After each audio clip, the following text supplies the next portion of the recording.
Whoa. St. Nicholas. What if St. Nicholas actually passes on the mantle because he actually becomes Santa Claus? Because he's No, not. you're tracking. Okay. Now yes, you're tracking. absolutely. Yes. Santa Claus is absolutely real. Nicaea goes completely differently. You don't just have the Council of Nicaea that declares orthodoxy, then you end up battling the church for the rest of the 150 years after that, up until Augustine. Yes. You don't have the Arian controversy after that. It's actually settled because Nick decks Arius. So Nick naps off to the middle of Finland and becomes St. Nicholas and starts passing the torch on and magically delivers presents to a bunch of kids. This is brilliant! This ain't your grandmother's dusty old poetry book. Fall in, bookworm maggots. This is Poetry Bootcamp, third Friday of every month on the Poets at War Creative Network. For men grow weary of fairyland when the dragon is a dream, and tire of the talking bird in the tree, the singing fish in the stream, and the wandering stars grow stale, and the wonder is stiff with scorn. For this is the honor of fairyland and the following of the horn.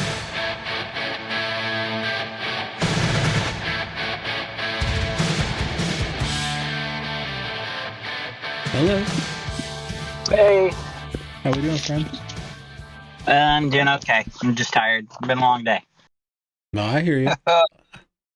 And the plan is to try to wake up around 4 a.m. or just start getting in that habit, so I can make it to the gym, work out, shower, already have lunch and breakfast and all that packed and ready to go, and yet just you're do the also whole still fitness doing Krav thing. Maga? Yeah. Yeah, that's a little much. I mean, it's not that bad. I'm already up around that time. I just need to go to bed reliably a lot sooner. Yeah. So, Hello, Alex. Hello. I'm not late, right? no. Not at all. It's I just 7 minutes till. Okay. I was pretty sure that we had said that we were starting at 8:30. I just wanted to make sure. Yep. Do. How's everyone? Aaron sent me a bunch of these long-winded texts that I had a lot of trouble deciphering, and he was going on and on about his vision for the story and how he wasn't interested in ending it and more interested in just continually writing it. I don't know. It was very hard to follow, but I think we got a better idea of what our roles are as co-authors looks like, and it's hard for me to get him to communicate in down to earth terms. I gotcha. Okay. Oh boy. Casey says hi. Hi, Casey. How are you doing? You don't know about the thing that she and Brendan do you? Do it, Casey. Do it. She was doing it and expecting you to do it. There you go. Yes, I've seen that before. Oh boy. So, how hard hit at all, if yet, have you guys been with Winter Storm? Nothing yet. Winter storm, nothing. We're just hitting 17-degree lows, and the house is hardly insulated. Yeah. So we're spending the night at Mom and Dad's for right now. I gotcha. Sounds wise. Yeah, if you don't have a wood burner, it's probably be extremely wise. Yeah. Which you don't. We had a electric little space heater, space heater. That we had plugged in, and it doubled our electric bill. Yeah, I can see that. It just depends. Yeah. It's weird how they count. $200. Yeah. $200. Yeah. So. Mm-hmm. Oh boy, it's so weird how they count that stuff depending on the situation. Could you get like a battery powered electric heater? No, Possibly, but not something that's gonna work. Right, like that doesn't work. Yeah. The efficiencies on heating require something extensive. That's stupid. Yeah, heating is no joke. Which, like I said, wood burning is like the most efficient thing if you have wood on your property. So. Which we do. Mm-hmm. Yep. We have a fire. It's just out in the middle of the den. Yeah. So, bumping up on my priority list after we get the bathroom done, that's still number one. Right. After we get the first bathroom done, bumping up on the priority list is tearing off all of the walls in the den and getting that insulated, because we actually have a fireplace in there. Right. So, if we can get that to work, that'll be good. Yeah, I gotcha. So you and I talked the other day on Burnt Marshwiggle, the two things we kind of need to hit. What's up? You heading out? Okay. The two things we really need to hit tonight are figuring out how would you put it, the aesthetic nature of the magic in regard to what it is compared to dark magic, like defining what the magic is in this situation. Well, the question that I came with is, when does, for the sake of simplicity, we should use effectively just our own world's history. Right. For this, we have a different map, but it's like extremely similar to our own world's map, and for the sake of simplicity, we should use our own world's history as closely as we can as well. However, magic has to be introduced at some point in time, and that has effects on the history of the world, so we need to know when it's introduced and what effects it has had since then. Right. Sorry, I just went for a nap. So we talked about that for a little while, and then we came up with, effectively, we can't figure out when it started until we figure out what it does and what kind of magic it is and how it separates itself from dark magic or witchcraft, all that jazz that we. Right. Yeah. How does this natural magic system, to use, I think, Tolkien's term, I'm pretty sure that he used the idea of natural magic. I could be wrong on that. I know that natural magic goes back before Tolkien as well. Right. But I'm pretty sure that he used that term to separate like what the elves do in their magic, right, from Sauron, his magic with the ring. Right. So how do those two separate themselves? What does that separation look like? What does natural magic do that dark magic can't? What can dark magic do that white magic can't? And on top of that, hopefully by the end of the episode, we can answer, when did this natural magic start? When do the timelines of our world and this world diverge? You look like you're about to go into the wardrobe. What? Daniel, he looks like he's about to go into the wardrobe. Hi. Anyway, it's just the comfiest thing that I have. Fair enough. But yeah, continue. Hopefully by the end of the episode, we can figure out when Raya says hi. Mm-hmm. Hopefully by the end of the episode, we can figure out at least when the magic has come in, and I can start working on the history from there. Right. Like hitting the points of this is how magic has changed. I've got some ideas on that, but before I say those ideas, we need to figure out what the magic is doing if my idea will work. Right. The other thing I'll mention very briefly that if we have time to figure out, is a little bit more of Cornelius and Caraticus's main motivations, character motivations, because that's going to fuel a lot of what happens to and through them in the series. How their specific wants affect the world around them. Because that's like we're going to have other people's wants affecting the story, but that's going to be the main driving force, is what Cornelius and Caraticus want. So basically, talking the aspect of the magic, y'all are probably going to have more input on this than me.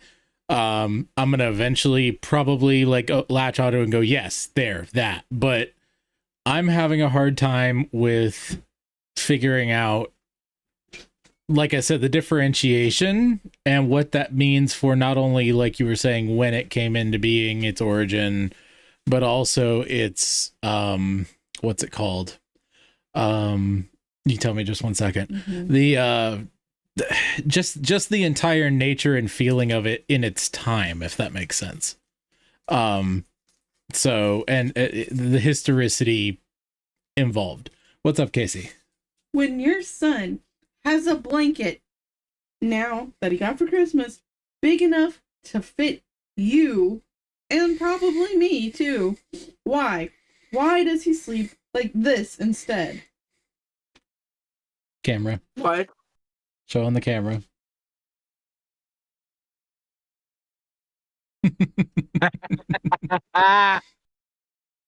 The reason he sleeps like that is because he gets too hot if it covers all of him. Did you hear that? I do the same thing. He said it gets too hot if it covers all of him. Anyway. Probably. I do the same thing. Absolutely. Mm-hmm. Was he like fully cocooned in it? I couldn't quite tell. No, he was like, his head was covered, his feet were covered, but it's like moved off on his side. It's because he got too hot. That's what it is. I cannot decipher this image. What the heck? Okay. His hand is in the middle. His head is at the top. Like he's doing the whole cloak thing, like I would do. Also, all of my brothers used to sleep with their heads wrapped up like that. I sleep with my head wrapped. Yep. So yeah, I prefer it over a hoodie because the hoodie tends to get snagged on my chin and beard. So yeah, if it didn't make Debbie convinced that she was going to die of suffocation, right. I would still sleep with my head covered. Yep. So. Even for real this time. All right. Well, okay. So. Yeah. So this is a conundrum for me. I feel like just saying it's natural magic and it's something that started somewhere, like you were suggesting Pentecost. And things moved kind of more naturally as in regard to that. We have already said that the Reformation started to heal. The schism caused by the Reformation started to heal somewhat when Jan Sobieski in our story, in our world, was actually backed up by the Calvinists in his war at Vienna. But outside of that, we don't have a lot when it comes to church history and the nature of magic and that sort of a thing. A lot of this has implications for the Middle Ages, things like Merlin. And so the question is, like, for me, the question really comes down to what is the main difference between this and witchcraft? And just saying natural magic feels iffy to me because a lot of Wiccans believe that their magic is natural. You know? See, I thought we were going with like the concept of like music is magic. Partially. Okay. I have done a lot of work on magic for my own world. Mm-hmm. And I think that we might be able to do some, might be able to bring some of the same concepts to bear here. Okay. In my world, magic is in my world, magic is exclusively a function of using beauty. Okay? So, like, throughout the entire world, the way that I like to say this is that if you have a, like, beautiful meadow in the middle of a forest that has, like, the sun shining through the trees and the flowers have come alive and there's beautiful grass The laying hills are, over in fact, everything. alive with the sound of music. Exactly, yes. Like, you have this gorgeous setting, and then you have two mages that are, like, there together to battle. What they're going to do, if they're using good magic, is they will, like, as their skill grows, this is something that some people can just see, but most people can't. But as their skill grows, they will be able to see, like, mana. I'm just using the general magic term. They'll see mana gathering around something that is beautiful. This is kind of something that I pulled from Jason Farley whenever he's talking about, like, the nature of the term, like, grace, and how you would say that a woman graced the room with beauty, or with her beauty. I'm taking that and expanding it into a full magic system. So they can see the mana that is clumping around in, I guess, the spiritual realm, these beautiful things, and then they can harness that mana and they can do things with it. So they can, like, use it to create a kinetic blast, or they can use it to, like, create a shield or something like that, something physical. And then after they're done with it, it disperses and naturally goes back to the beautiful thing that it came from. That's spellcasting. That's good magic. I also have willcraft, which is my version of witchcraft, because witchcraft is imposing your will on the world, and willcraft is, basically functions the same way. As you get more skilled, you can see mana, but instead of borrowing it for a second and then using it and then it goes back, willcraft takes it, bends it to its own will, destroys the mana, and hardens it into something. And then after willcraft is gone, it destroys the mana and the beauty that it was associated with. So you'll come across patches. I want to write this in a short story of my world, but you'll come across patches of the world, like a beautiful meadow in the forest that has this, like, dark hole taken out of it, where, like, everything for 15 feet or something is diseased and rotten, and the flowers are shriveled, and the grass has just withered and died, and it's patchy and bald, and it looks like somebody. It doesn't even look like somebody took fire or put fire to the place. It looks like somebody actually came in and corrupted everything that's there. Right. That's the differentiation that I have there. I think that, like, we don't want to do the willcraft warping of that thing, because witchcraft is just witchcraft. It's what we have in our world. Witchcraft. But I do think that we could do something along the same lines as far as the beauty thing there. Okay. I'm getting a little bit of an echo from somebody, but it should probably chill out. Yeah, it's chilled out. It just took a minute. I like the idea of it, but I also, going to kind of a Star Wars approach a little bit with the Force and all that, specifically the Sith. Could it be that we do something that's sort of an outer versus inner thing? Good magic comes from what is around you, and you share in it and you commune with that magic that is around you naturally, versus turning inward and pulling all the inward awful things out of yourself.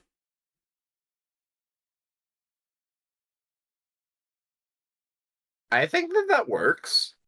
I mean, obviously, that's very rudimentary. We need to go into detail on that, but yeah, I think that, but something that I've noticed is that all the best magic systems start with a good concept. Right. Like, or at least all the like decently hard magic systems, which is what we're doing here. We we need have- one for the historicity of the situation. So yeah, we need. Okay, something so hard.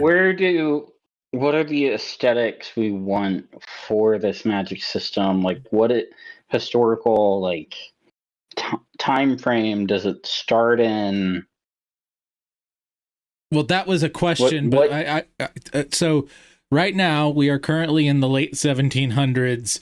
The difference is being in our world that magic has sort of existed, but mainly in dark ways. We're trying to figure out when it started exactly, but to me that's a secondary question to what is the difference between dark magic and light magic. If we go with what I said, what Alex is mentioning makes sense because having it happen at Pentecost and then sort of growing slowly and becoming more systematized, because Christ was able to come and conquer.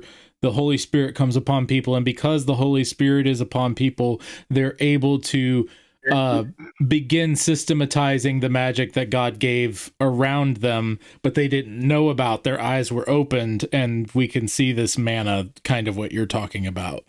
Yeah. So if that would make sense, if we're going with this outer inner thing, there are other options for when it starts, but we already have systems in place in schools in the late 1700s, so it has to be significantly before that.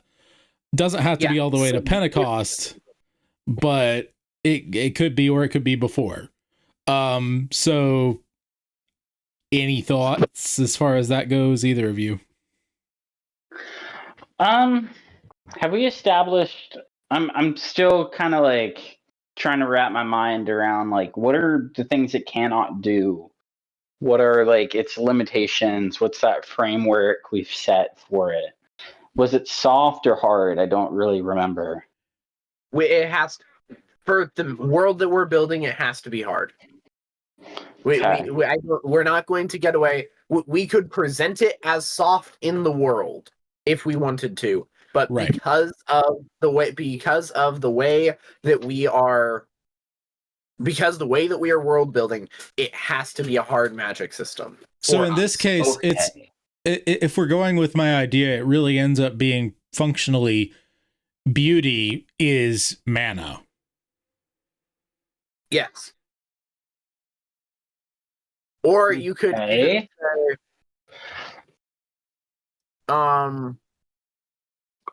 Well, were we going more like bardic? What if it's not beauty that's mana? What if it is order that is mana? Okay, I can see that. And that way we can that have would work. villains that have tyrannical order. Exactly. Yeah. Okay. And that would work super, super well for As to the that would question as whether or not we were going more bardic, Daniel, we are, but this is a world where there is witchcraft that exists, and this magic is not witchcraft. It's systematized to the point that they have a school. So this isn't going to be specifically bards in which it's all just music, but music is definitely an aspect of larger magic, particularly in like think of how Harry Potter, they have like the potions class, and they have the defense against the dark arts class, and blah blah blah, right? So the bardic magic is definitely like a major thing in this world, and we want to our characters are sort of, we haven't necessarily established that they're a family band, but they definitely play music together and sing together. And so we're definitely going to be playing with that, I think. Soldiers, stand down. We're temporarily shifting gears for a commercial offensive. Attention all creative forces. The Poets at War Creative Network is calling you to the front lines of faith and artistry. From our command post, we're broadcasting a different strategic operation each week. The General's Report, poetic essays from the trenches of Christian creativity. creators and crusaders, interrogating the finest minds on the artistic battlefield. Poetry Bootcamp, forging the weapons of modern epic verse. The Broodcast, our covert gathering of literary commandos. And stand by for special deployments, Burnt Marshwiggle, navigating the theological quagmire. And Jubal's Wardrobe, sonic and visual artillery direct from HQ. The war of ideas rages on, and we need every creative mind on deck. Tune in every Friday to join our ranks. Your orders are as following. Be your family's bard. Do not turn to the right or to the left. And the Lord will be with you wherever you go. We'll see you in the trenches on the Poets at War Creative Network. Hello, I'm Sarah Levesque, Editor-in-Chief of Logo Sophia magazine. I would like to invite you to explore our Pilgrim's Journal of Life, Love, and Literature, both in visual format and in podcast format. Our goal is to help bridge the gaps between different Christian denominations and traditions. Please visit our website at logosophiamag.com to read or listen to stories, articles, poetry, and more, all for free. We look forward to journeying with you. Soldiers, rise and march forward. We've returned from the commercial front lines to resume our poetic campaign on Poets at War. Hi, Joshua. Hello. It's good to see you. You want to say hi to Daniel, too? Yeah. Say hi, Daniel. He's on there. He's right there. Hi, Daniel. Hello. There he is. I think Oh, you look, know another my one. Daniel. That's nice, my brother, Daniel. Oh, okay. Hello. Hi, Daniel. What? What's she saying? She asked if you guys knew them. I know you guys. Of course I do. I came out and hung out with you, remember? I think Daniel did some too. Yep. Yeah, I made up games with you guys. Daniel. What was that? She said, you tickle me all the time, Daniel. Okay. She's silly. Okay, now I need the room back. Cuteness is magic is more like it. Anyway. Heck yeah. Anyway. Love you, Zell. See you, Zell. All right. Any which way. Go ahead. No, so if we have order being magic, can you plug it back in? Down there. If we have order being magic, then we have a really good setup for the core argument of the entire series, which is one sec, gotta go plug the computer back in. Mm-hmm. We have a really good setup for the entirety of the series, which is Dr. Rosella trying to impose order on the outside, and basically the homeschool. Basically, the homeschoolers coming in and saying, "We don't need externally imposed order. We can build. We can build a harmonious system out of." Yeah. We can build a harmonious system out of what we already have, and we can do it ourselves. Some people won't, and thereby they will they will fail in certain ways. They will not reach their full potential because they haven't worked to build a harmonious order. But whenever you have an entire family that is grown up and loves each other and knows each other, and they are working well together, that is a qualitatively better order, that is a more powerful magic than the externally imposed order. A family band singing together is better than all 92 or whatever producers of pentatonics combined. Right. That's what the argument is. I agree. Are you following, Daniel? Kinda, not really. Okay, what are you missing? Break it down for him more. Yeah. Okay.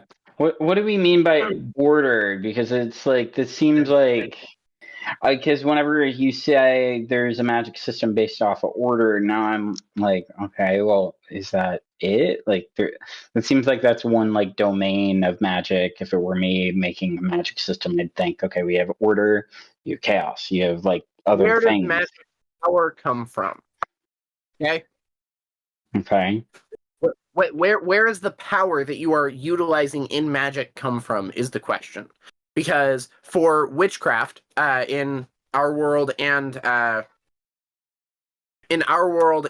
in the world that we're creating here, witchcraft's power comes from the will of the person who is the will of the person who is calling upon the forces, and then the forces themselves.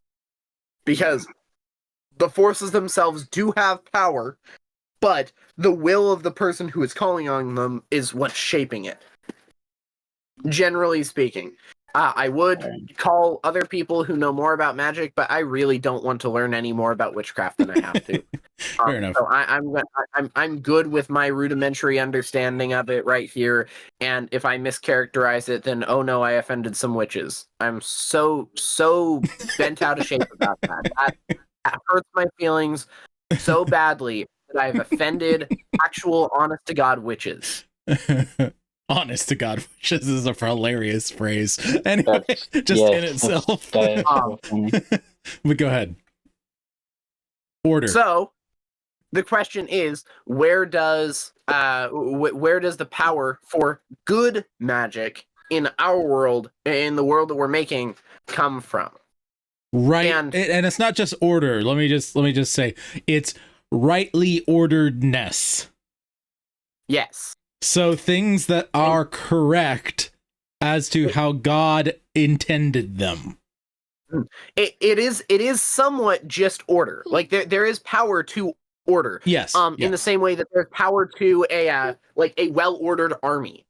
If you have if you have 10,000 dudes in a uniform standing in ranks, and they are holding a wall against a bunch of barbarians, one of those is way more intimidating than the other.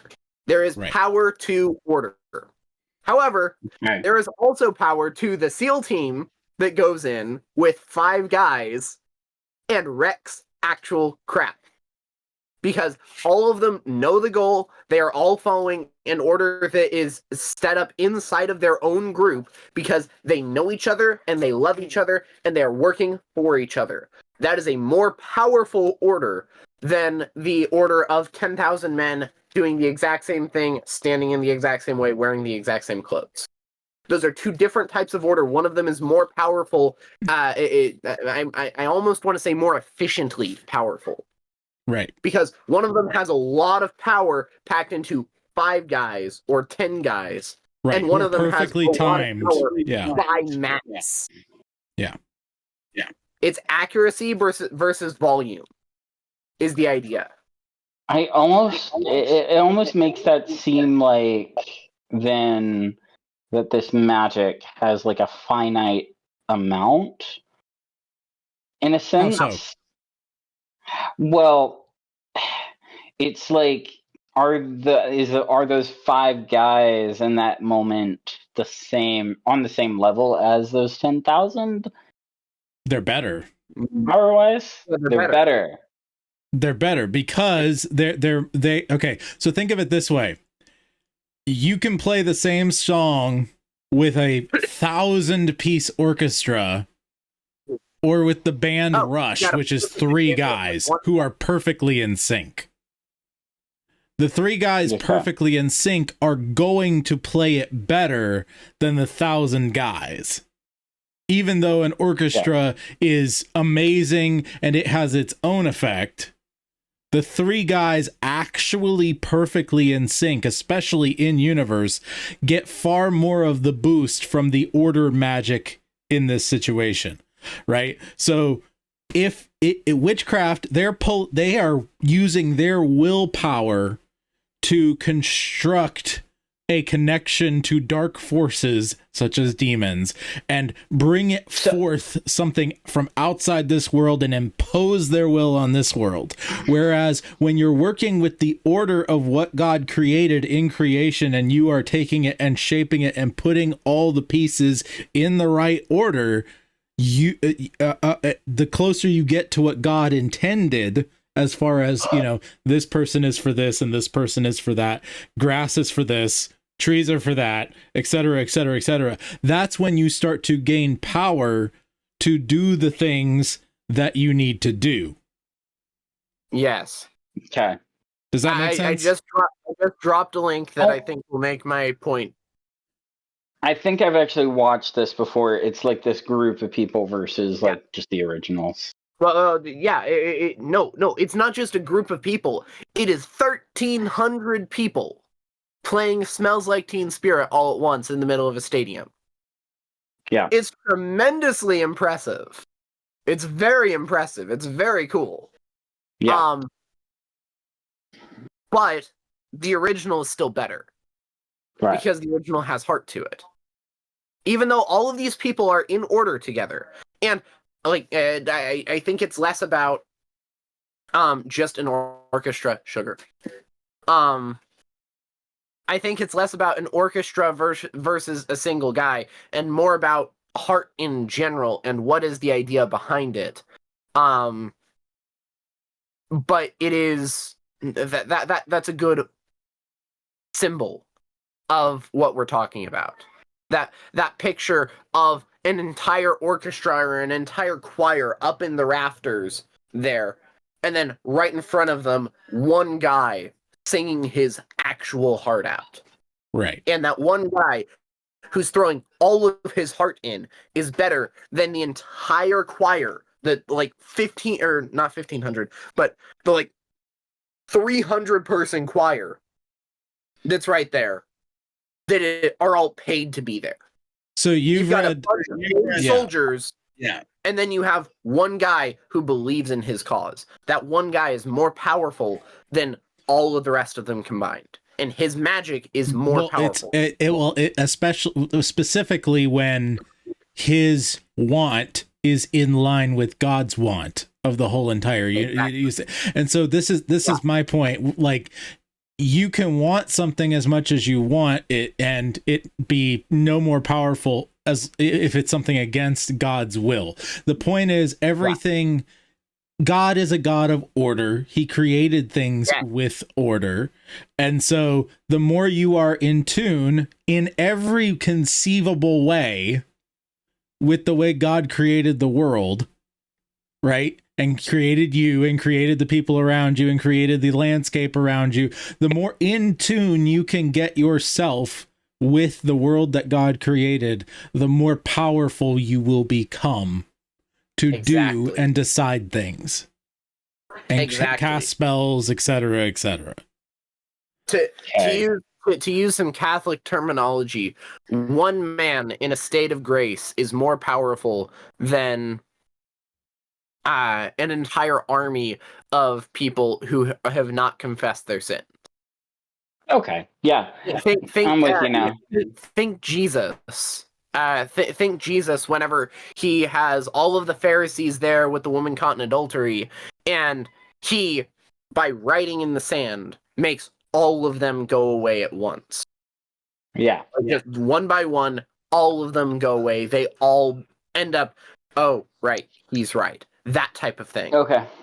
Yeah. Would you say that that's right? He's in correct order to the rest of the world. Like, he is aligned with God's mission. They are not, and their sins are exposed, and they go away in shame. This also speaks to the idea of Platonic ideals. Plato had this idea that there's an orange that's beyond orange that we cannot actually conceive of, that all oranges get their orangeness from. Okay. And Aristotle comes along and says that orangeness is actually inside of each orange, and that instead of partaking of orangeness, each one contains orangeness. Right. I'm saying in this case, we're dealing with more of a Platonic category. We have this ideal world, and if you align our world with the ideal world, you get more power and more magic. You're running with the flow of reality. Which I don't think is entirely incorrect. Actually, I think it's really close to correct, because you're trying to hold this world to the standard that God has set forward. Right. God's thoughts are the perfect world. God's ideals, God's standards are the perfect world. And aligning yourself to the God of order and believing in what He says pushes this world to be ever more like that, and that's where the power comes from. I almost visualize the magic that we're talking about functioning like a river, almost like it's always just flowing, and you, a single person, can ride that river and be in submission to it and just go. Or you and 100 people can work in tandem and try to fight it. And it's not, you can fight it, but it doesn't get you really anywhere, truly. So that's not incorrect, but it's not a complete metaphor of how the system works. Because there are people who are going to try to, instead of riding the current, they're going to be like, we don't want to sit there in the middle of the river where the current is the strongest. We want to be on the side of the river. So what we're going to do to be as fast as everyone else is we're going to get 1,000 people with paddles to try and go as fast as the current. Right. Yeah, that's right. Yeah, that's right. Yeah. So that's what Anastasia Rosella is doing. In our story, she's not trying to push against the current. She's actually trying to create her own current through paddling 1,000 people together in perfect strokes. Right. Yep. She's trying to crack the whip on these kids so well that they grow up to be the most perfect society in the universe, and through her tyranny she will become the god of the system and be the new current. You see what I'm saying? Yeah. Even though she doesn't realize that that's her motivation. Right. Yes. Yeah. So are we agreed that Pentecost is the beginning? Other thoughts, other places you could put the beginning of this kind of magic? I kind of gave a basic idea, like it's part of the gifts that were given at Pentecost in this world. And essentially like we start to systematize it as the church goes forward. I don't think that it should be part of the gifts that we're given as Christians. I think that this should be it's not a spiritual gift like Paul talks about in 1 Corinthians. It is closer to what Paul talks about in Hebrews, where he said, or Romans, or Romans, where he says all creation groans because all creation has been put in has been enslaved by sin. All creation groans for the revealing of the sons of man. Maybe that is Romans. Anyway, yeah. Now I'm just trying to remember. That's what's happening. This is the first thing that happened in our world. This is the big difference between our world and the world that we're creating. In the world that we're creating, one of the first thing that happens after Pentecost and after the ascension of Jesus and Pentecost comes is that magic starts to become far more powerful. That the way of the world, the way of nature that God imbued nature with from the beginning has become far more powerful, just like that. And then Christians, because they are in line with the will of God for the world, are the first ones to notice that and start capitalizing on it. Gotcha. Then later, non-Christians are able to come in and see this because it's gotten to be the earth has been healed so much. They've recognized the current. Yeah, they've recognized the current. Right. They've recognized the current, and they start moving that direction. Though trying to do it on their own terms, whereas Christians are doing it on God's terms. Right. Daniel, did you have a question you were trying to say before he started? Were we going more with this is like how in Harry Potter they have Good. our world and the wizarding world, is this happening in like a separate dimension, this is or just is the it like our? Yeah, we decided that we didn't want to go that route. We wanted it to be like this is the world. There's not a secret world. There's not a that's one departure we wanted to make from Harry Potter. This is just how the world is. Yep. Yeah, this is so like in this world, Jesus came in 83 or whenever it was. Jesus came in 83 and was born, and everything happens exactly the same way that it did. Right. Because I think that I've built our map close enough that we can justify that. Yeah. Everything happens in almost exactly the same way as it did. But at Pentecost, sea change, world's completely different. Right. In regard to that, yeah. We can reference back to Plato and Aristotle and all of the Greek playwrights. We can reference back to the entirety of the Old Testament and the New Testament. Right. And those are all absolutely canon in our world. But after that, magic started growing. The places are slightly different, though, the place names and stuff. So we'll do that, and if we need to, depending on what we decide to do, as far as if we have references to historical figures, we may want to rename them too, but have them be complete analogs. So we'll see. We'll see what we want to do when we get to that. I think the. Oh, okay. So it's this world is more of an alternate version of our world. Yeah. Yeah. Okay. Basically. Alternate history with the Harry Potter-esque magic type stuff. Okay. Yeah, cool. Happening in the late 1700s. So, the other question that I thought of during this was, do we want to make, similar to how the characters describe the Force in Star Wars, do we want to make the current or the river or whatever we want to call it to be an actual metaphor within universe? Like, people use that to teach. Like, there's a certain thought, like, obviously there can be different thoughts and schools of thought in magic, but generally speaking, the Christian way to think of it, the sort of orthodox Christian way of thinking of it is the current, like what we described, or generally that's one of the more accepted viewpoints. I think that should be one of the accepted viewpoints, and I think that Craticus should absolutely despise it. Craticus? Craticus is the smart one, right? He's the one that's a little more reserved and quiet, yeah. Yeah. Okay, the like crazy, insanely smart one. They're both insanely smart, but one is more outgoing than the other. They're both very smart. One of them has a decent claim on the title of smartest human being on the planet currently. Right, yes. Yes. They're both incredibly bright. Right. One of them is I put it this way: Cornelius is more ADHD, and Craticus is more autistic, savant kind of thing. Yeah, exactly.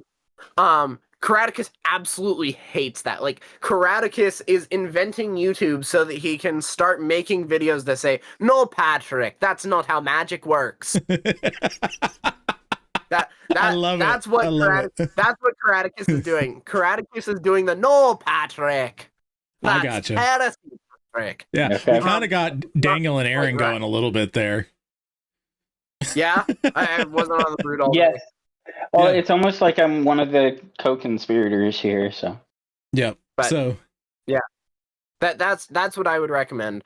I think that should be a metaphor, but it should be a flawed metaphor. That is called out by one or a couple of the characters. I would love it if their mom at some point uses it to kind of drive a point home, and Craticus is kicking against it, but like later on she brings it up again when he really needs it, and there's a like, I don't have to understand it, rest in God's grace kind of a moment. That's basically like stuff my mom was talking about. There was this whole thing with the Trinity growing up, our grandpa and he was like, no, trying to preach against it, essentially. And it was very... Trinity? What about Huh? the Trinity? I was trying to preach against the Trinity. One of my grandparents, one of my grandfathers. Yeah. And, well, yeah. Anywho, like, he was preaching against it, but my mom had made a song which she wants me and my brother to help her sing at some broadcast in the future. And she called it "The Cross is Empty," and I'm trying to remember what lyrics of it I can remember. It was, I will never know. It's like old-timey Southern gospel stuff. It was like, Yeah. I will never know the price when Jesus paid. When on him my sins were laid, and the Father turned away. Stuff like that. And it was the line about the Father turning away, which triggered the ever-loving tar out of my grandfather because he was against the Trinity. Right. But it was just something that my mom would say, like, the Holy Spirit just gave me the song. And it was just crazy to me. It's like she's just, I don't know, pushing against the grain in the right way. And the way she explained the Trinity to me as a kid was in the same way that as a kid, I know that that's my dad. I don't know why is the way I look at it now. Like, I know that that's my dad. I know that that's my God. And I don't know how it works. And that's okay. I have faith. Yep. And that it was very formative in those early years of like, oh, okay, yeah. Sometimes it's okay to be a quote unquote rebel in some ways. I was like, the authorities in my life are kind of failing me, but God is still God. Right. And no. So that could be a really cool thing for Karaticus in particular. Getting to, I think we mostly solved that and we can come back to it. But I think we actually solved it in the first hour, which is cool.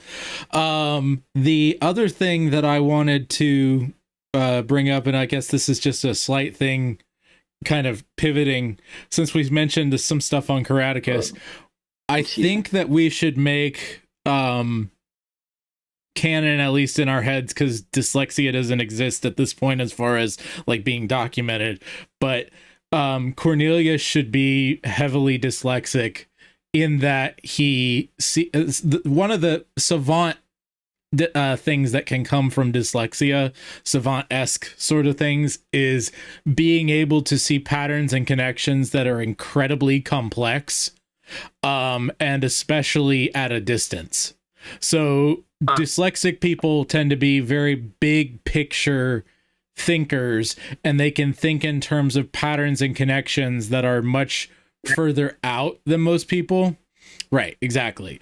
And so even if you don't see letters backwards, all the other stuff that can come along with it, generally speaking, you're constantly, it's the MCU thing where you're just constantly being like, and this ties into this, and that sometimes I have to read books backwards because of how my brain works. Like, I'll start at the bottom of the page and I'll be like, oh, wait, okay, there it goes.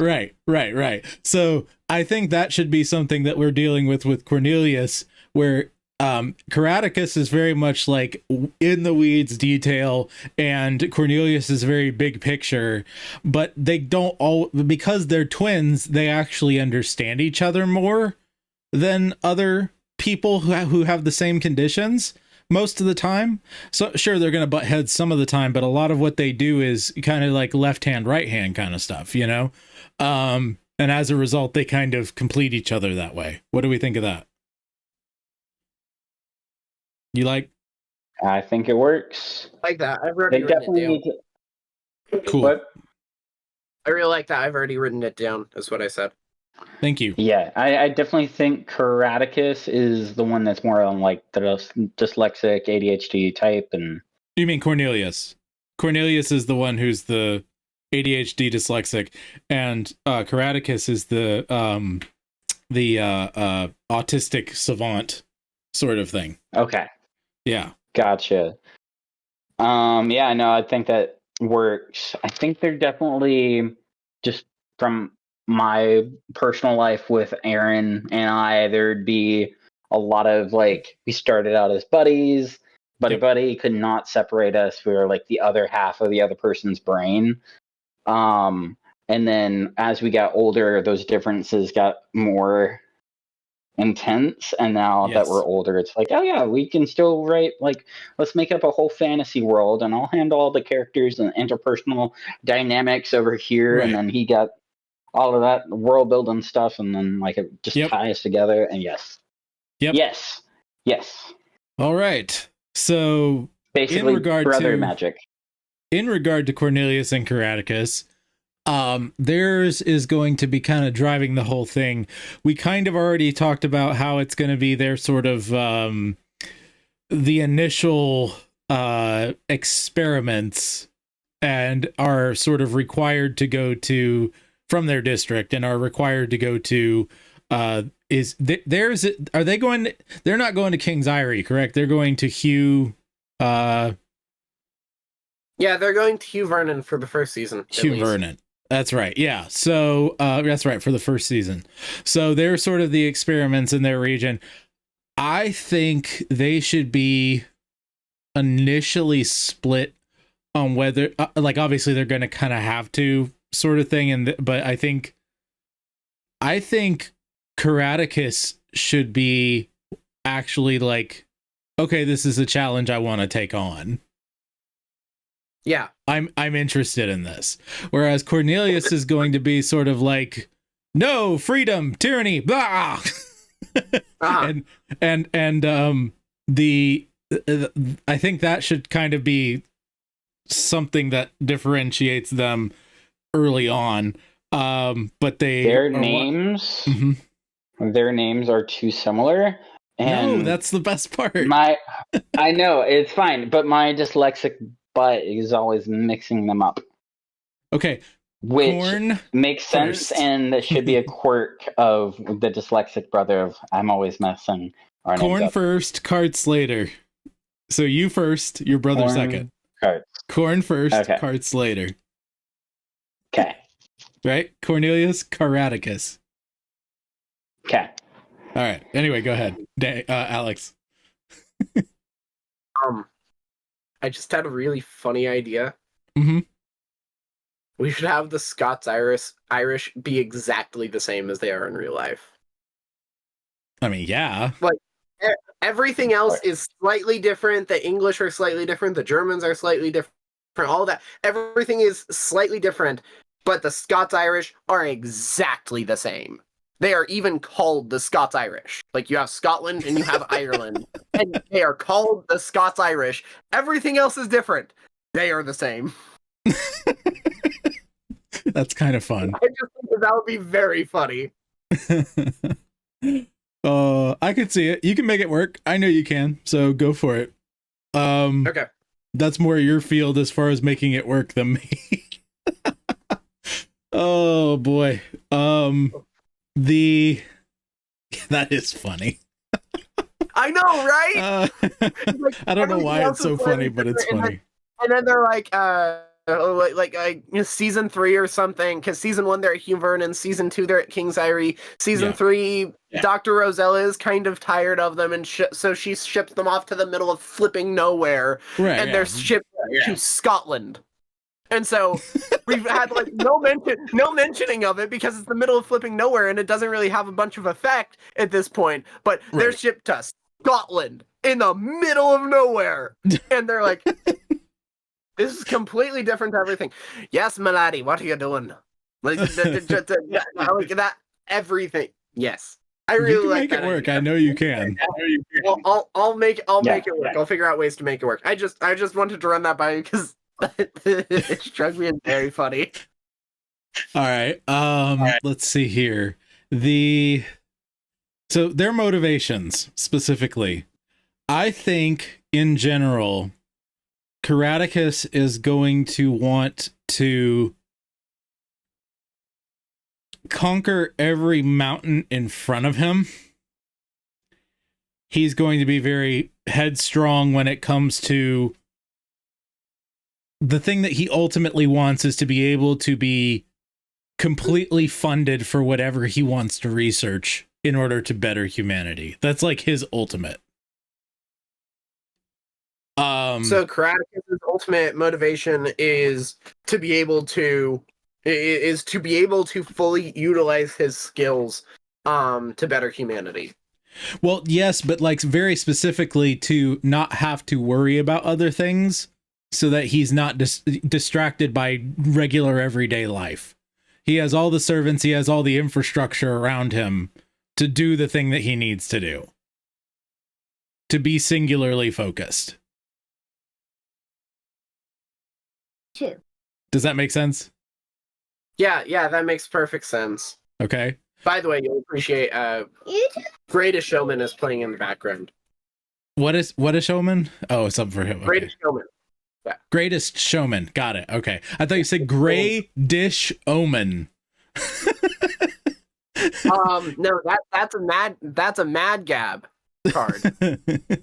Grey Dish Omen.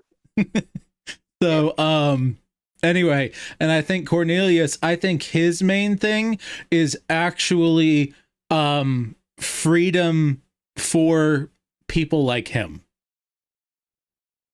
I think Cornelius's main motivation is freedom for people who want to create and invent and make beautiful things. His whole thing is more about tearing down what's in front of him than like, you know, climbing every mountain like Karaticus, right?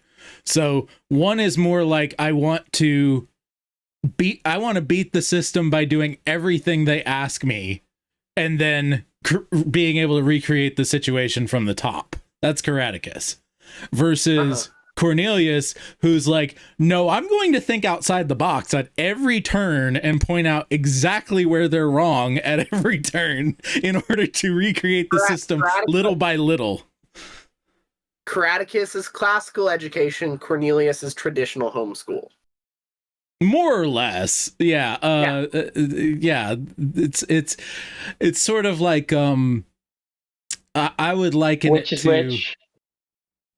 Karaticus is your brother. Okay. And he's classical education? That's what he's Like saying. Christian classical education. Explain that for him a little bit, like the difference. Classical Christian education is education that is based off of biblical principles and also the great books, basically the great books of the Western canon. So classical education is where you're going to be learning in the lines of the trivium and quadrivium. So the parrot, the pert, and the poetic stages. Like basically everything that Doug Wilson talks about as far as education goes, that's classical education. Yeah. Think learning like the medieval scholars. Exactly, yes. Okay. So like that's a very systematized, very, you know, like and it's not that necessarily I think Karaticus believes in the system, but that he believes in himself to conquer the system and then change it from the top as needed, right? He's confident that he will not have to break his morals to win, right? Whereas Cornelius is positive that if he plays their game, they're going to try to make him. So he's like second guessing everybody, right? Even the good folk at times, right? The good folk in the system. He'll be like, yeah, go ahead, make me. Go ahead, make us, right? And because he sort of leads the way, Karaticus will get frustrated with him at points, but he will be in agreement with him at other points, right? He'll be like, yeah, no, we're not doing that. Keep fighting the good fight, brother. I'm going to do your homework for you so that you don't have to think about it. You know, it's like whatever the case may be. So I think that's a good way of framing their ultimate motivations in that Cornelius wants to, he wants to chip away at the system by thinking outside the box and thus make everyone else around him think differently. Right? Have Cornelius and Karaticus very intentionally built their handwritings to be exactly the same as each other. I feel like I love that idea. That is great. Like they have very intentionally like gone through and compared handwriting for years so that you cannot tell one apart from the other. Right. They can also perfectly forge each other's signatures. And pose as each other when need be, yeah, etc. Yeah. Oh, I love that. And yeah, basically with all of that, I think Quiraticus is obviously, like I said, he's going to try to change things from the top when he gets there. Mm-hmm. What I have written is I have motivation for Quiraticus is to be able to fully utilize his talents to better the world, particularly to get to a place where he doesn't have to worry about the ins and outs of everyday life so that his work can get all of his focus. Yes. And so that... And through his work, change the world. He is at the... He can fix all the issues he sees. So what do I do? What do I say as far as Cornelius's motivation?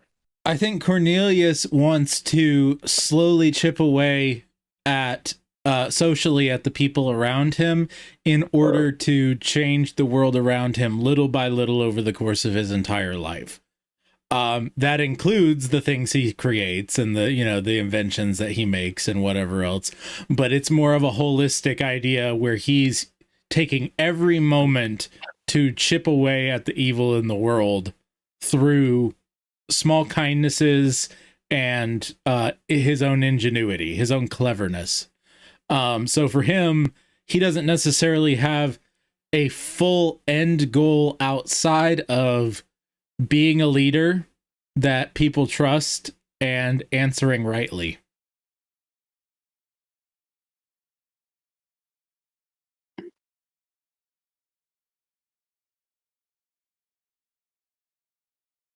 Okay, one second. I'm trying to figure out how to put that. I'm trying to figure out how to put that all into one sentence. So for one, Quiraticus is very goal oriented, whereas Cornelius is much more mission oriented. Anything that serves the mission counts as a step. Okay. Does that make sense? Yeah. Attention, valiant warriors of the imagination. Prepare for a temporary ceasefire as we navigate the commercial labyrinth. Attention, all Christian writers and creative peoples. Are you searching for a place to share your work and receive encouragement from fellow wordsmiths? Look no further than the Broodcast. Inspired by the legendary Inklings of old, a group of writers who banded together during the Second Great War. The Broodcast is your monthly gathering for inspiration, fellowship, and critique. Join us as we share our stories and support our fellow soldiers on our creative missions. Enlist in the Broodcast community today at joshuadavidling.com/brood. Travel cyberspace. Serve the greatest cause. Join the ranks of the Brood today. He's the purveyor of pulp, the watcher of worms, and he plays a mean banjolele. He's also an excellent artist and writer, and one of the very founding members of the Brood. Hi, I'm Ian Wilson, and you're watching me. On Poets at War.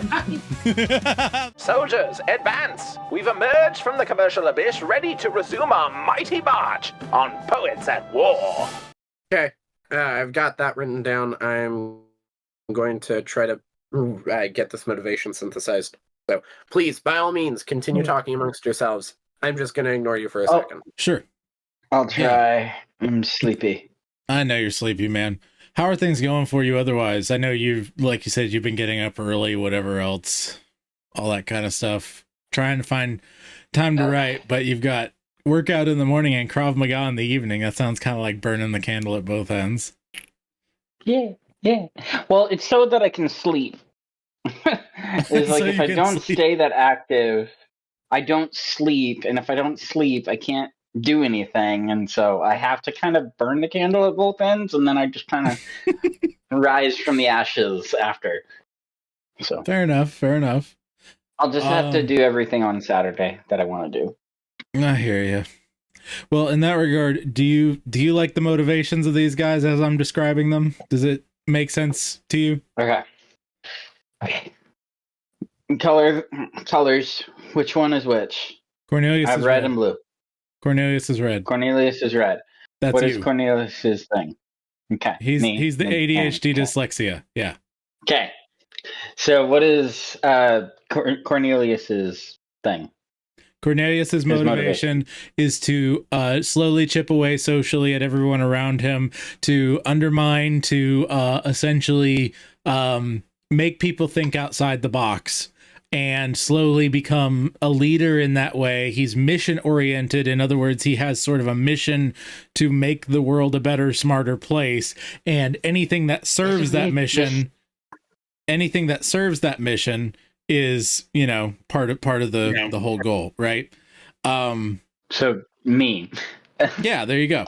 And then Aaron, character, which is Karaticus, his whole thing is he wants to beat every obstacle in front of him. He's very goal oriented. He wants to go through the system and make it cry because he's just so intelligent and is able to take care of every step along the way. He wants to get to the top and then make changes from the top. Right? That's kind of his goal.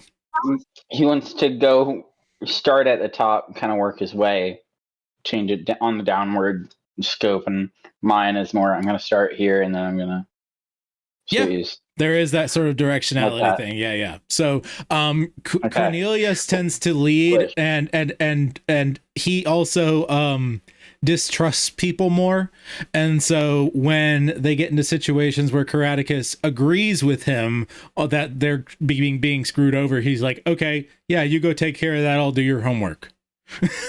You know what I'm saying? Who's doing his homework? Karaticus is doing Cornelius's homework because Cornelius knows they're getting screwed over. So he's going to go take care of that. Yeah. Right. Yeah. So. Yeah. 100%. That's very. This is basically just me and Aaron.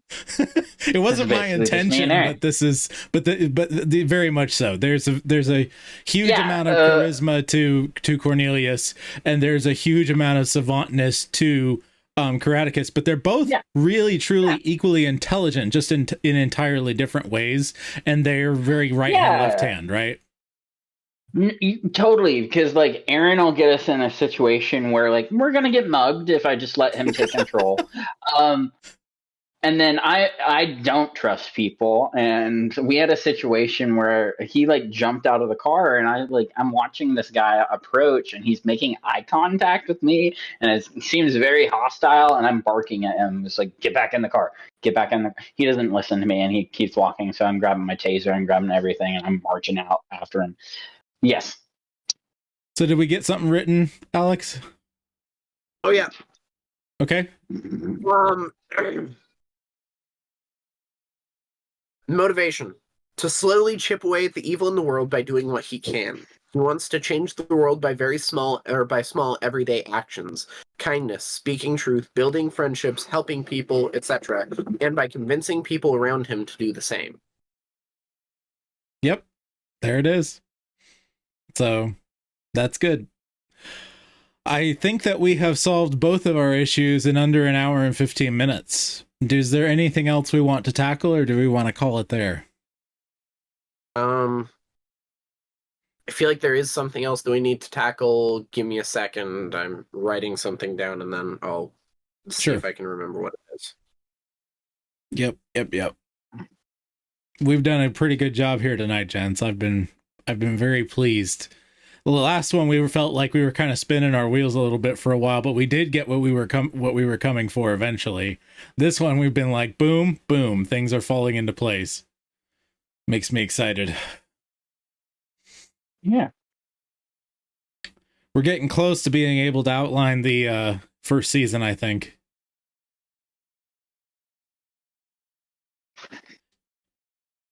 You know what's going to be really fun, and you know what might be a good thing to do coming up soon is map the individual locations of the property for the ruts, and map the Hugh Vernon Academy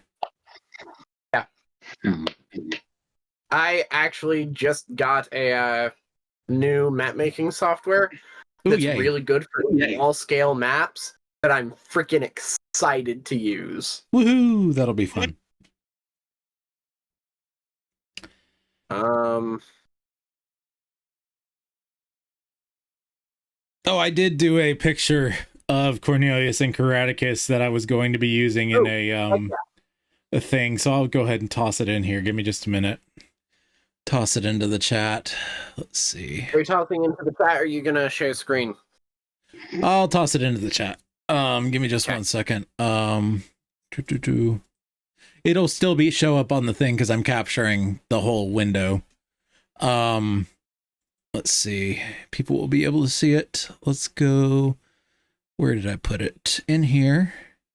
And it's just a mock-up, nothing crazy, but this is kind of, and obviously their clothes are a little anachronistic or whatever, but like it works for the situation for just a basic image. Cornelius being the more reddish, and of course it did their hair color different, that'll actually be identical, but yeah, that's sort of what I've got. In that stained glass style that I do. Yeah, very nice. So yep. Do you see it, Daniel? Where? In the chat. Sorry. Okay. Oh, yep. I see it. That's really good. I like that. What do you use for this? That was done through Playground AI. I use Create AI now because Playground has gone into design instead of art, and it's not usable anymore. So I've moved on. But yeah, I prompt AI stuff for those. And I've gotten good at prompting for stained glass images. So yep. Gotcha. You gotten really good for prompting for stained glass images. I like doing it, man. Like stained glass is one of those things that, like, when it gets it right, it really gets it right, you know? Yep. So what were you saying, Daniel? Oh, nothing related to this. That's fine. Okay. Yeah. If at all possible, I'd like to work out a couple specific places where magic has changed historical events since Pentecost. We don't have to get like a large amount, but like a couple, because I'm trying to get a feel for how that will have happened, and when so that I can then create more and more. He's got an idea throughout the history. Earlier, we talked about the Reformation. Yeah. Right. A couple of things might be too on the violent side, but you have Saint Nicholas and Arius. Well, that's way early before the Reformation, but yeah, that's I know. Before. But yeah. I'm thinking Reformation, and it's how my brain works. Just deal with it. Fine. Yeah, It's like Reformation, and then and it's like, oh wait, over here. You get the scene where Saint Nicholas just decks Arius for being a heretic. What if you just accidentally murks him with magic? Just he dust. Honestly, I don't hate that being the first big change to history. Is Arius just freaking dying? Just dies. Well, in that case, would we actually have? Whoa! Saint Nicholas. What if Saint Nicholas actually passes on the mantle because he actually becomes Santa Claus? Because he's now not. You're tracking. Okay. Now you're tracking. Absolutely. Yes. Santa Claus is absolutely real. Nicaea goes completely differently. You don't just have the Council of Nicaea that declares orthodoxy, then you end up battling the church for the rest of the 150 years after that, up until Augustine. Yes. You don't have the Arian controversy after that. It's actually settled because Nick decks Arius. So Nick naps off to the middle of Finland and becomes St. Nicholas and starts passing the torch on and magically delivers presents to a bunch of kids. This is brilliant! I did a thing. I also just vaguely had the idea of like the 99 Theses getting hammered into the wall, like maybe the wall just like explodes, but that wasn't like effective enough in my mind, so I had to go further back. I don't think that works super well because magic is intentional, not accidental. Well, yeah, that's like where the initial thought was. What if he like, no, rewind, and then I found something else. Yeah, I love that though. Just defeating the Arian heresy by the power of magic. Yes. Now, what would make sense for him to like? Maybe he doesn't like melt into a puddle. Maybe I like he the gets dusting turned into idea. something that would be a Yeah, I like the Thanos snap idea too. I was thinking like he goes for like a punch and it just is like. Yeah, Dust. exactly, and that's taken by the council as a like, well, A miracle. I mean, we were already going to declare this guy a heretic. That's a miracle. God just showed us that he's a heretic, and that's why Arius's followers kind of disintegrate after that, because Right. it is a provable miracle at that point. Yep. Oh man, I'm just imagining the chaos of that scene where you have like all. Add another canon to Nicaea that is like the transcript of the trial of Saint Nicholas. Like, did you intentionally murder Arius? Right. In a holy venue? And he says, no, I did not. That was not of me. And it's regarded as a miracle. Right. I love it. I love it.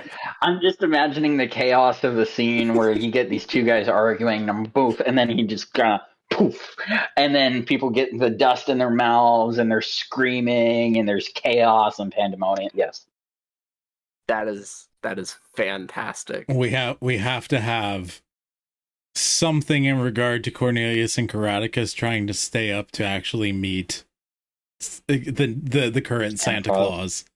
Yes. And they're trying to use their wits to trap him and to trap him and talk to him and whatever. Like, I don't know how that's gonna end up working, but there has to be an episode with them talking to the current Santa Claus. They try to stay up or something, and then they get themselves in some sort of trap of some sort. They get themselves in some kind of trouble, and it turns into like a Merry and Pippin getting like where the tree eats them or is trying to eat them, and Tom Bombadil has to come in and save it. Yeah, exactly. Great idea. Father Christmas is Tom Bombadil. Yeah. That's brilliant. Because they're the same character. Actually speaks in the meter of 'Twas the Night Before Christmas. Yes! Oh my word, yes. We could effectively just say that they're the same character without really ever saying it. Right. Well, as far as it all goes, I kind of want it to be a thing where we're not making him immortal. We're not doing that situation. No. But like, it's a mantle that is passed, and Saint Nicholas trains someone. It's like an apostolic succession sort of thing for this particular. This is the Tom Bombadil of the church. Like the Tim Allen, the Tim Allen Santa Claus movie. That's how it worked. Yeah, but you don't mark the previous Santa.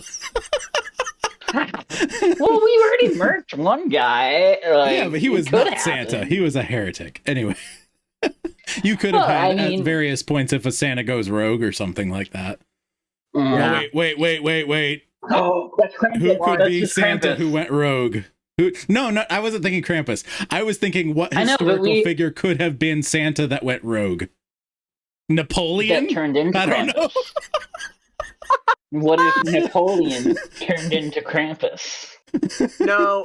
It needs to be somebody from Finland, or at least someone who comes from the north. So Rollo? Huh? You don't know who Rollo was? Okay, I gotta catch up on that. I know who he was. Viking, right? Danish, yeah.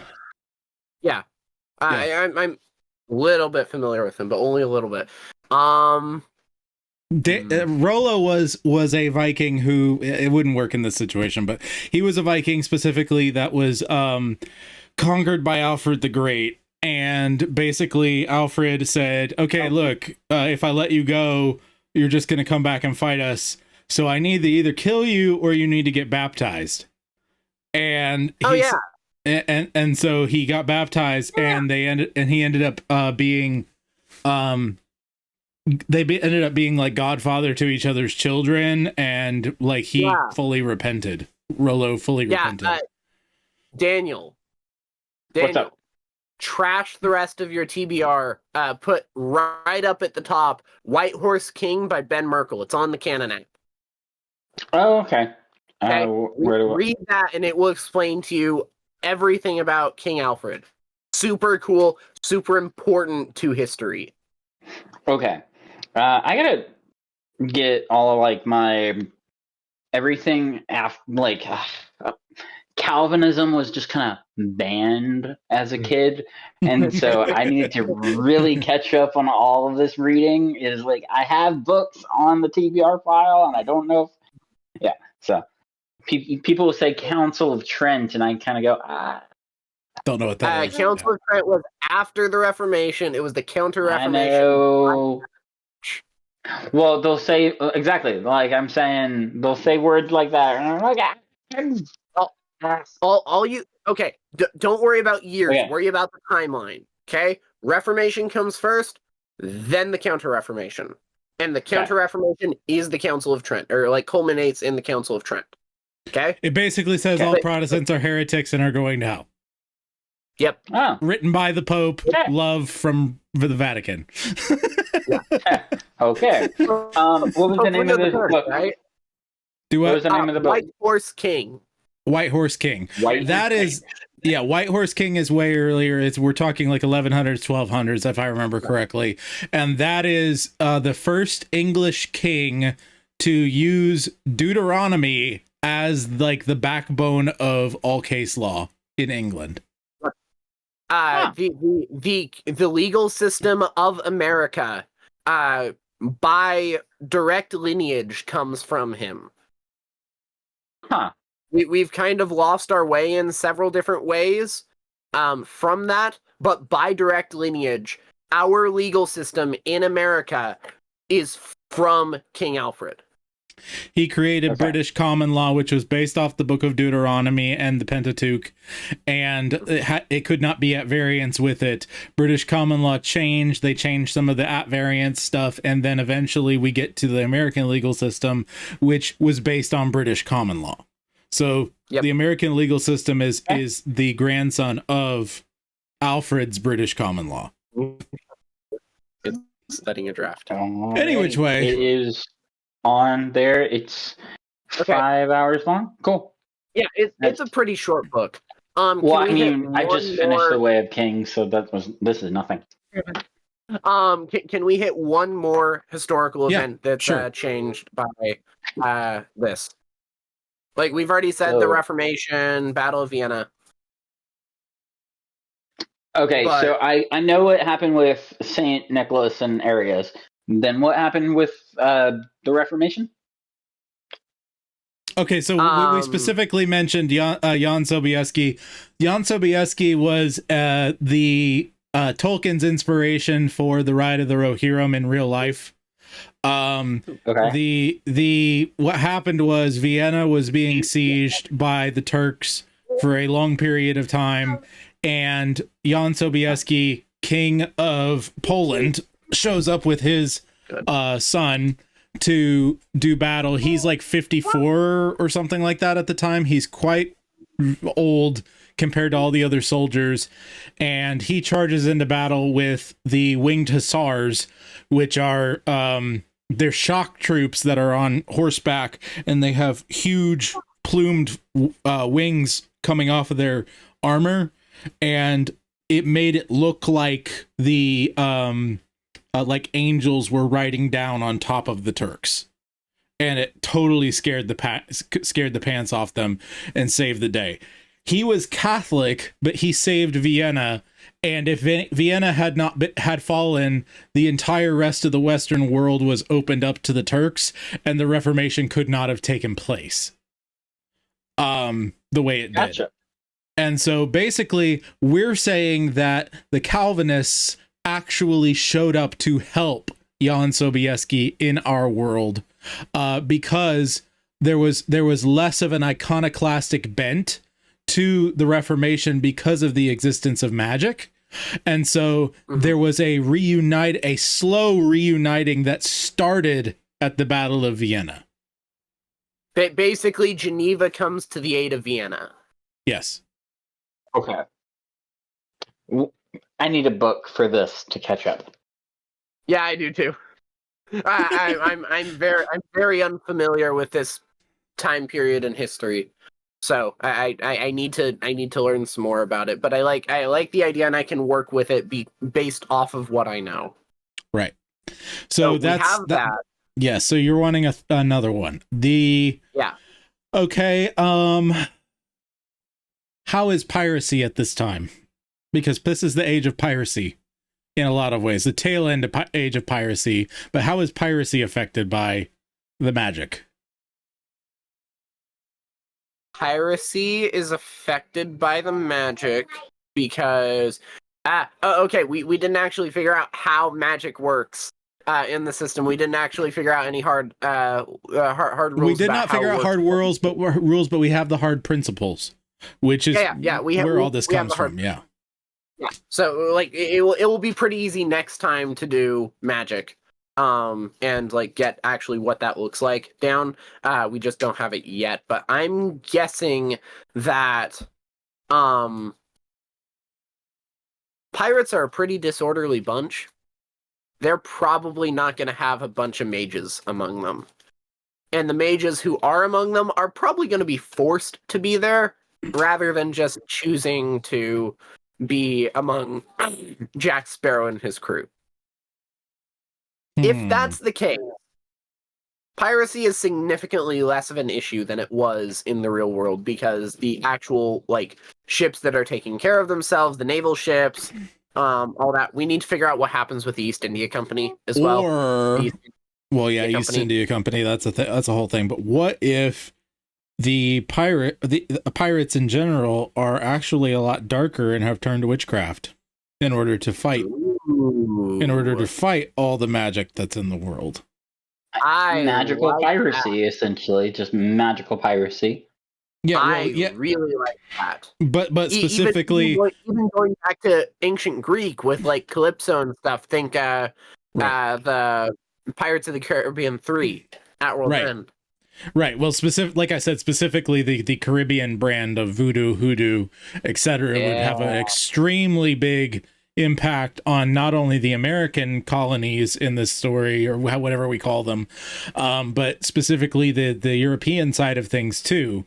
And so, I think that's one thing that would greatly be affected, is we have much more of a what do they call that? It's not just voodoo and hoodoo. There's like a umbrella term for Caribbean pagan witchcraft. But one sec, I'm going to ask ChatGPT. But yeah, basically, the sort of Creole Haitian Caribbean witchcraft is much more associated directly with piracy in this world, due to the fact that they have to have a counter to all the orderly magic that has voodoo. Voodoo or hoodoo? Hoodoo. I think hoodoo is just HOODOO, if I remember correctly, but it could be HUDU. I could be wrong. I don't know. I don't remember. I bet you Haint Blue is used a lot in the coastal areas as a result. A lot more in the coastal areas. You guys know about Haint Blue? Tell me about Haint Blue. Haint Blue is the so you've seen it probably when you see pictures of like antebellum mansions and like really old southern houses.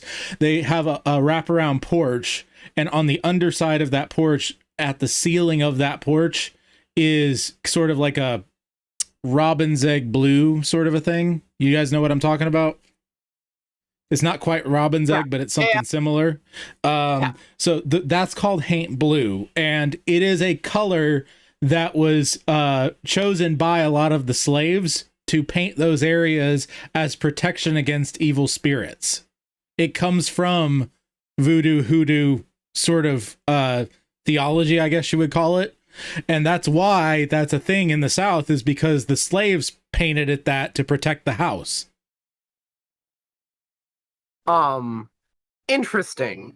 Yep. And the specific pigment is called haint. Haint. Haint. Yeah.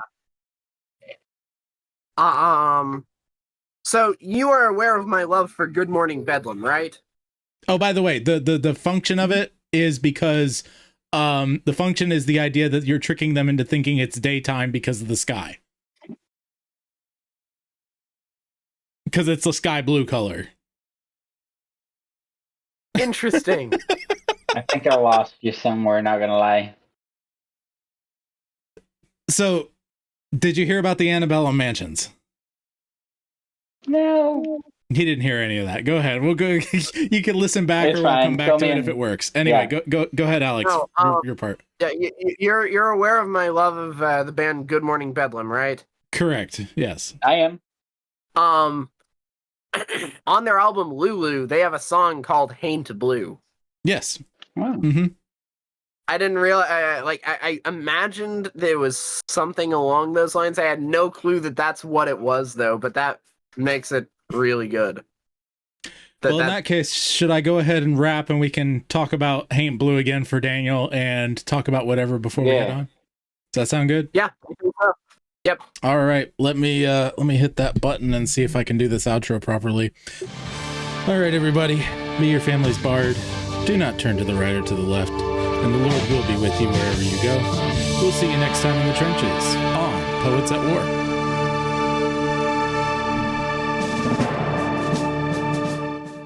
For the horn was blown in the heart of the night that men should rise and ride, keeping the tryst of a terrible jest, never for long untried. Drinking a dreadful blood for wine, never in cup or can. The death of a deathless dragon, that is the life of a man!